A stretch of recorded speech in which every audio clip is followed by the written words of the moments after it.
मध्य प्रदेश की राज्य मंत्री कृष्णा गौर का बड़ा बयान सामने आया। जी हां, उन्होंने आरक्षण की व्यवस्था को लेकर कहा कि जैसे एससी एसटी को मिला वैसा लाभ ओबीसी को नहीं मिला। संघर्ष के बाद ओबीसी समुदाय को रिजर्वेशन का लाभ मिला है। वहीं उन्होंने वक्फ बोर्ड की संपत्ति को लेकर भी प्रतिक्रिया दी। देखिए खास रिपोर्ट। एससी एसटी को जैसा लाभ मिला वैसा ओबीसी को नहीं मिला। आरक्षण पर राज्य मंत्री कृष्णा गौर का बड़ा बयान। वक्फ की संपत्ति को लेकर कही बड़ी बात। राज्य मंत्री कृष्णा गौर ने पेश किया विभाग का रिपोर्ट कार्ड।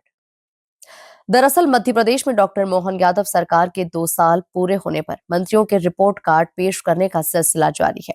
इसी कड़ी में शुक्रवार को पिछड़ा वर्ग और अल्पसंख्यक कल्याण राज्य मंत्री कृष्णा गौर ने प्रेस कॉन्फ्रेंस कर अपने विभाग की उपलब्धियां गिनाई। साथ ही आगामी कार्य योजना की भी जानकारी साझा की। पूरे प्रदेश में संचालित हो रहे हमारे ओबीसी के छात्रावासों का छात्रावास परियोजना के माध्यम से आदर्श छात्रावास बनाने का काम पूरे मध्य प्रदेश के प्रत्येक छात्रावास में किया जा रहा है। प्रथम चरण में 30 कन्या छात्रावासों को हमने लिया है और आने वाले समय में हम सभी छात्रावासों का उन्नयन करेंगे। जो आदर्श छात्रावास बनाने की प्रक्रिया प्रारंभ हुई है उसमें छात्रावासों के प्रत्येक कक्ष का रिनोवेशन हो रहा है, फर्नीचर बदला जा रहा है, कबर्ड अलमीरा दी जा रही है, पढ़ाई की टेबल व्यवस्था की जा रही है, भोजन कक्ष दिया जा रहा है और साथ ही आधुनिक किचन का निर्माण भी कराया जा रहा है। और भविष्य की आवश्यकताओं को देखते हुए हर छात्रावास में वाईफाई की सुविधा देने जा रहे हैं, इंडोर जिम दे रहे हैं, ई लाइब्रेरी आधुनिक वाचनालय देने का काम हम करेंगे। और साथ ही इस दौरान राज्य मंत्री कृष्णा गौर का बड़ा बयान सामने आया, जहां मीडिया के सवालों का जवाब देते हुए उन्होंने कहा कि आजादी के बाद हमारे संविधान में अनुसूचित जाति और अनुसूचित जनजाति को जो लाभ मिला वैसा लाभ ओबीसी को नहीं मिला। संघर्ष के बाद ओबीसी समुदाय को केंद्र सरकार ने लाभ दिया।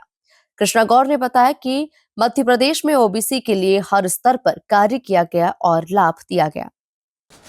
मुझे आज आप सबके बीच में एक और उपलब्धि को बताते हुए हर्ष है कि विभाग के बनने के बाद कभी भी हमारे ओबीसी के बच्चों को हॉस्टल्स में मेस की सुविधा उपलब्ध नहीं थी, जबकि विभाग के बनने के साथ ही अनुसूचित जाति और जनजाति के सभी हॉस्टल्स में निःशुल्क भोजन व्यवस्था अर्थात मेस सुविधा दी जा रही थी।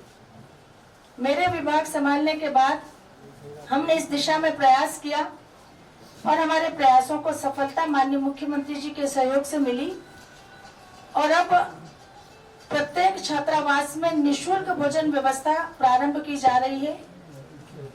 आदर्श आवासीय व्यवस्था के साथ गुणवत्तापूर्ण भोजन भी अब बच्चों को प्राप्त होगा। सभी हॉस्टल्स में आधुनिक किचन का निर्माण हो रहा है, किचन की सामग्री की व्यवस्था हो रही है और किचन उन्नयन का काम बहुत प्रगति पर है। हमारी पूरी कोशिश है कि आगामी 2 माह में प्रत्येक छात्रावास में ये मेस सुविधा संभवतः 26 जनवरी को माननीय मुख्यमंत्री जी के कर कमलों से हम इसे प्रारंभ करा देंगे। इसके साथ ही साथ प्रत्येक छात्रावास में सुरक्षा की दृष्टि से विभाग बाउंड्री वॉल का सीसीटीवी कैमरे लगाने का काम कर रहा है ताकि हमारे छात्रावासों में रहने वाले बच्चों को पर्याप्त सुरक्षा मिले और वो पहले चरण में बालिकाओं को और उसके बाद बालकों के छात्रावास में। वहीं राज्य मंत्री ने वक्फ संपत्ति को लेकर भी अपनी बात रखी। उन्होंने कहा कि मध्य प्रदेश में वक्फ की संपत्ति का डिजिटलाइजेशन काम सबसे पहले मध्य प्रदेश में हुआ। इसके लिए हमें अवार्ड भी मिला। उम्मीद पोर्टल पर डिजिटलाइजेशन प्रॉपर्टी को अपलोड करने का काम किया जा रहा है, जिसकी 3 कैटेगरी मेकर, चेकर और अप्रूवर है। सत्यापन के बाद वक्फ की संपत्ति कितनी है इसका आंकड़ा साफ होगा। आने वाले समय में ओबीसी के विद्यार्थियों के लिए संभाग स्तर पर 500 सीटर छात्रावासों का निर्माण कराया जा रहा है। अभी वर्तमान में इंदौर और जबलपुर 2 जगह हमारे 500 सीटर है। हमारी कोशिश मध्य प्रदेश के सभी संभागों में 500 सीटर छात्रावासों के निर्माण की है, जिस दिशा में हमारे भोपाल और ग्वालियर के छात्रावासों को स्वीकृति प्राप्त हो गई है। आने वाले समय में हम सभी संभागों में 500 सीटर के छात्रावासों का निर्माण करने जा रहे हैं।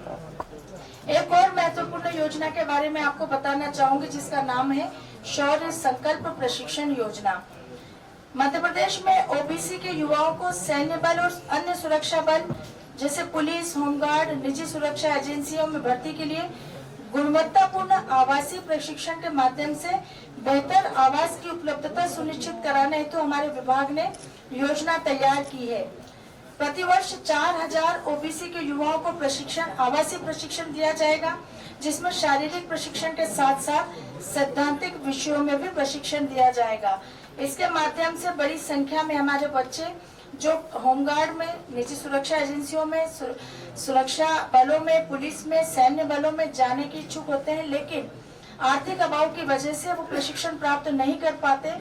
ऐसे आर्थिक रूप से कमजोर बच्चों को इस प्रशिक्षण के माध्यम से बहुत लाभ होगा और निश्चित रूप से जब वो प्रशिक्षित हो जाएंगे तो इस प्रकार के जब कॉम्पिटिटिव एग्जाम में पार्टिसिपेट करेंगे तो उनको बहुत लाभ होगा और संभवतः उनकी वहां नियुक्ति भी होगी। साथ ही साथ एक नवाचार हमारा विभाग कर रहा है, प्रधानमंत्री जन विकास कार्यक्रम। तो साफ है कि 2 साल की उपलब्धियों के रिपोर्ट कार्ड के बीच राज्य मंत्री कृष्णा गौर के बयानों ने आरक्षण और वक्फ संपत्तियों जैसे संवेदनशील मुद्दों पर नई बहस को जन्म दे दिया है। अब देखना होगा कि इन बयानों पर राजनीतिक प्रतिक्रिया क्या रूप लेती है। Bureau report, MP news, Bhopal.